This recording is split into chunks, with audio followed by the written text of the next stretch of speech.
Movie के starting scene में हम एक लड़की को देखते हैं जिसका नाम कैसी होता है, जो कि जंगल में भाग रही होती है। फिर वो वहाँ से निकलकर एक गैस स्टेशन पर जाती है। वो गैस स्टेशन वीरान और पूरी तरह बर्बाद हो चुका था और वहाँ पर कैसी के अलावा और कोई भी नहीं था। कैसी वहाँ पर बची हुई सारी चीजें अपने बैग में डाल लेती है, लेकिन तभी उसे एक आदमी के चिल्लाने की आवाज आती है और वो आदमी हेल्प के लिए चिल्ला रहा था। कैसी जब उस आदमी के पास पहुँचती है तो वो दिखती है कि वो तो इंजर्ड है और उस आदमी के हाथ में गन भी है और कैसी के हाथ में भी गन होती है। इसीलिए वो दोनों अपनी अपनी गन्स एक दूसरे पर तान देते हैं। उस आदमी ने अपना दूसरा हाथ जैकेट में छुपाया हुआ था, जहाँ से कैसी को कुछ चमकता हुआ दिखाई दे रहा था। इसीलिए कैसी को उस आदमी पर डाउट होता है, जिसकी वजह से कैसी डर जाती है और खुद को प्रोटेक्ट करने के लिए वो उस आदमी को शूट करके मार डालती है। बाद में कैसी देखती है कि वो आदमी अपना क्रॉस वाला नेकलेस छुपा रहा था। ये देखकर कैसी को बहुत दुख होता है और पछतावा भी कि उसने शक की बुनियाद पर एक बेकसूर इंसान को मार डाला। इसके बाद कैसी अपने पास में चली जाती है और अपनी कहानी सुनाने लगती है, जहाँ पर हम कैसी को देखते हैं जो कि एक पार्टी में थी और वो अपनी फ्रेंड्स के साथ पार्टी एंजॉय कर रही थी, जहाँ पर कैसी अपनी बेस्ट फ्रेंड के साथ बातें कर रही होती है और वो अपनी बातों में अपने करीबी फ्रेंड बेन को डिस्कस कर रही होती है। कैसी उसके बाद अपने फ्रेंड बेन से बात भी करती है। अगले दिन स्कूल में कैसी को उसकी फ्रेंड एक वीडियो दिखाती है जो कि ब्लर होती है। इसके बाद कैसी घर आ जाती है और न्यूज देखती है टीवी पर, जहाँ पर उसे पता चलता है कि एलियंस का स्पेसशिप जमीन पर आया है और उन्हें कोई और नहीं बल्कि जमीन पर रहने वाले लोग ही ट्रेन कर रहे हैं और इंसानों ने इन एलियंस का नाम दी अदर्स रखा है। इसके बाद वो एलियंस यानी दी अदर्स अपनी फर्स्ट वेव रिलीज करते हैं और वो एक रेडिएशन वेव थी, जिसके रिलीज होते ही पूरी दुनिया में इलेक्ट्रिसिटी डैमेज हो गई,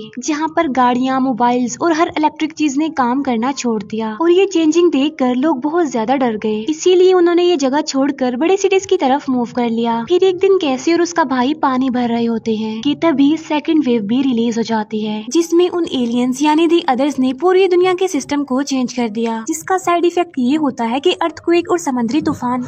उस समुद्री तूफान से बचने के लिए कैसी अपने भाई को लेकर ट्री पर चढ़ जाती है, जिससे वो दोनों पानी में बहकर मरने से बच जाते हैं। लेकिन इस वजह से उनकी सिटी के साथ साथ पूरी दुनिया में काफी तबाही होती है। इसके फौरन बाद दी अदर्स थर्ड वेव भी रिलीज कर देते हैं, जिसमें वो एक खतरनाक वायरस को रिलीज करते हैं और इस वायरस को बर्ड्स के जरिए पूरी दुनिया में फैला दिया जाता है। इस वेव की वजह से कैसी की मदर की डेथ हो गई थी, क्योंकि वो एक डॉक्टर थी। फिर कैसी का फादर अपने बच्चों को लेकर एक कैंप में चला जाता है, जहाँ पर बहुत सारे टेंट्स लगाए गए थे, क्योंकि जितने भी सर्वाइवर्स थे वो यहाँ पर आकर रह रहे थे। फिर एक रात कैसी के फादर उसे एक गन देते हैं, ये कहते हुए कि बेटा जब इसकी जरूरत पड़े तुम इसे यूज कर लेना, क्योंकि अब दुनिया में कोई भी ऐसी जगह नहीं बची जो कि सेफ हो, हर जगह पर खतरा है। और फिर कुछ दिन बाद वहाँ पर आर्मी ऑफिसर्स आते हैं और कर्नल अनाउंस करता है कि आप लोगों को फिक्र करने की कोई जरूरत नहीं है, क्योंकि आर्मी आप लोगों को सेव करने के लिए आ गई है, क्योंकि हम आप लोगों को एक ऐसी जगह पर ले जाने वाले हैं जो कि बिल्कुल सेफ है। सबसे पहले आर्मी अपने साथ बच्चों को ले जा रही होती है, लेकिन कैसी के भाई का बैग कैंप में ही रह जाता है। इसीलिए कैसी उसका बैग लेने कैंप में जाती है और वहीं पर ही रह जाती है और यहाँ पर कैसी और उसका भाई अलग अलग हो जाते हैं। फिर उन सब बच्चों के जाने के बाद आर्मी वहाँ के सारे लोगों को इकट्ठा करती है। आर्मी उन्हें बताती है कि फोर्थ वेव भी आ गई है, जिसमें दी अदर्स इंसानों को पोजेस कर रहे हैं और पोजेस होने के बाद इंसान ही एक दूसरे को मार रहे हैं। वो कहते हैं कि बच्चों में तो काफी आसान है ये आइडेंटिफाई करना कि कौन इंसान है और कौन दी अदर्स, लेकिन बड़े लोगों में ये आइडेंटिफाई नहीं किया जा सकता कि कौन इंसान है और कौन दी अदर्स। ये बात सुनकर वहाँ पर मौजूद सारे लोग गुस्से में आ जाते हैं और आर्मी से मांग कर देते हैं कि हमें हमारे बच्चों से मिलवाया जाए और वहाँ पर अफरा तफरी मच जाती है, लड़ाइयाँ होने लगती हैं वहाँ पर। लेकिन एंड पर आर्मी उन सारे सर्वाइवर्स को मार डालती है।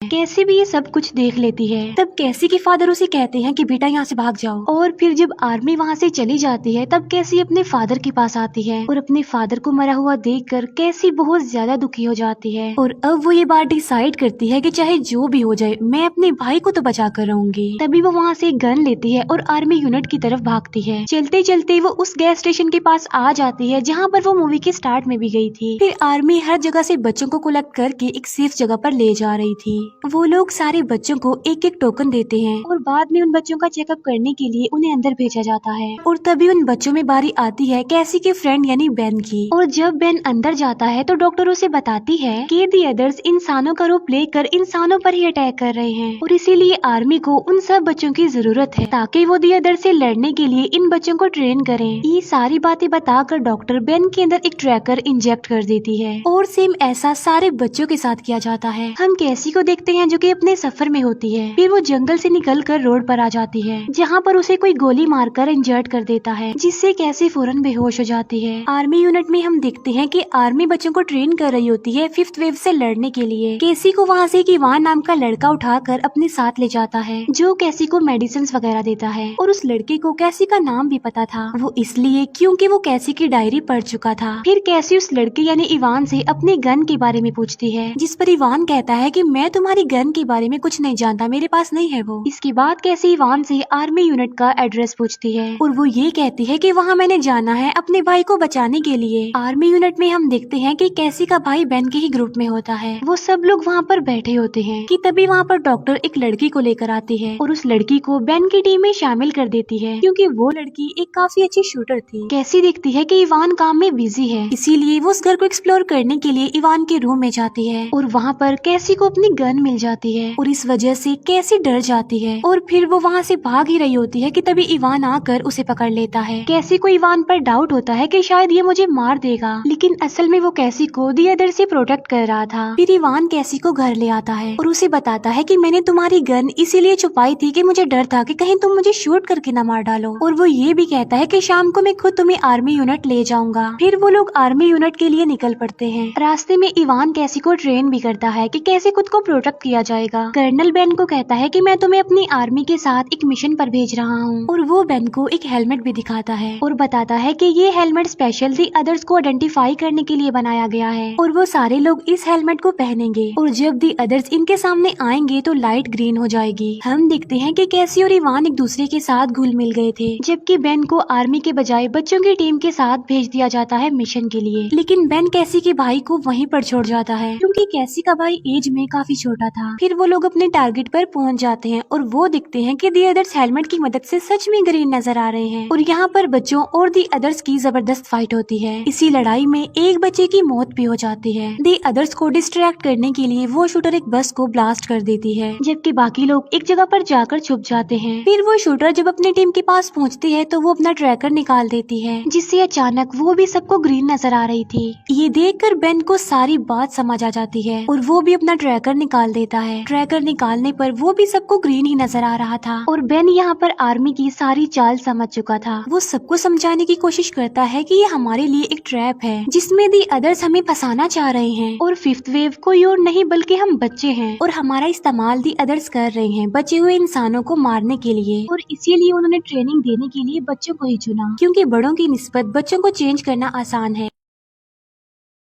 बेन की ये बात सुनकर सारे लोग अपने अपने ट्रैकर्स रिमूव कर देते हैं और अब बेन को कैसी के भाई की फिक्र हो रही थी और वो सब बच्चों को कहता है कि जल्दी से यहाँ से भाग जाओ और वो खुद को भी उस शूटर से शूट करवा लेता है ताकि आर्मी को उस पर शक ना हो और वो डिसाइड करता है कि वो कैसी के भाई को बचाने के लिए वापस जाएगा। इसके बाद हम कैसी को देखते हैं जहाँ पर दी अदर्स उन लोगों पर अटैक कर देते हैं, लेकिन इवान कैसी को दी अदर्स से बचा लेता है और यहाँ पर कैसी को पता चल जाता है कि इवान कोई इंसान नहीं है बल्कि वो भी दी अदर्स में से एक है। और यहाँ पर इवान कैसी के सामने खुद को रिवील करता है। वो कैसी को बताता है कि ये कोई पहली मर्तबा नहीं हुआ कि जब वो एलियंस यानी दी अदर जमीन पर आए हों। वो बताता है कि मुझ जैसे एलियंस पहले भी इस दुनिया में आ चुके हैं। इवान कहता है कि एलियंस का मानना ये है कि लव सिर्फ एक फीलिंग है और कुछ भी नहीं। वो कहता है कि पहले मैं भी ऐसा ही सोचता था, लेकिन जब मैंने तुम्हें देखा तो मेरे अंदर की इंसानियत जाग गई और यही वजह थी कि उसने अभी तक कैसी को नहीं मारा, उसे जिंदा रखा और मैं तुम्हें गैस स्टेशन से ही फॉलो कर रहा हूँ और फॉलो करने के साथ साथ मैं तुम्हें प्रोटेक्ट भी कर रहा हूँ। लेकिन कैसी उसकी एक नहीं सुनती और अकेली ही आगे बढ़ जाती है। जाते जाते इवान कैसी को एक इम्पोर्टेंट बात बताता है और वो ये कि जो आर्मी यूनिट है वो भी असल में दी अदर्स का ही है, जो कि बच्चों को 5th वेव बनाकर इस्तेमाल कर रहे हैं। ये सुनकर कैसी उस आर्मी यूनिट में पहुंच जाती है और तभी वहाँ पर बेन भी आ जाता है। अब क्योंकि बेन सब कुछ समझ गया था और आर्मी को भी ये बात पता चल चुकी थी, इसीलिए बेन को अरेस्ट कर लिया जाता है। फिर कैसी उस डॉक्टर को मार देती है और खुद उसका यूनिफॉर्म पहनकर अपने भाई को ढूंढने के लिए जाती है। बेन भी वहाँ से निकलकर कैसी के भाई को ढूंढने के लिए चला जाता है, लेकिन रास्ते में ही उसे कैसी भी मिल जाती है और अब वो दोनों मिलकर कैसी के भाई के पास जा रहे होते हैं। लेकिन तभी उनके सामने इवान भी आ जाता है। इवान उसे बताता है कि 10 मिनट के बाद इस जगह को डिस्ट्रॉय कर दिया जाएगा, इसीलिए तुम जल्दी से अपने भाई को ढूंढो और यहाँ से भाग जाओ। फिर कैसी और बेन मिलकर कैसी के भाई को ढूंढ लेते हैं और वो उस आर्मी यूनिट से बाहर आ जाते हैं, जबकि आर्मी बाकी बच्चों को अपने साथ ले जा रही होती है। और फिर जब सारे लोग वहाँ से निकल जाते हैं तो वो जगह जगह डिस्ट्रॉय होने लगती है। तभी उन लोगों को बचाने के लिए बेन की टीम वहाँ पर आ जाती है। वो उन तीनों को बचाकर वहाँ से ले जाती है। फिर वो लोग डिसाइड करते हैं कि हम लोग न्यू स्टार्ट लेंगे और बाकी बच्चों को बचाएंगे आर्मी से और दी अदर से। और इसी के साथ ही मूवी यहीं पर एंड हो जाती है। Thank you for watching.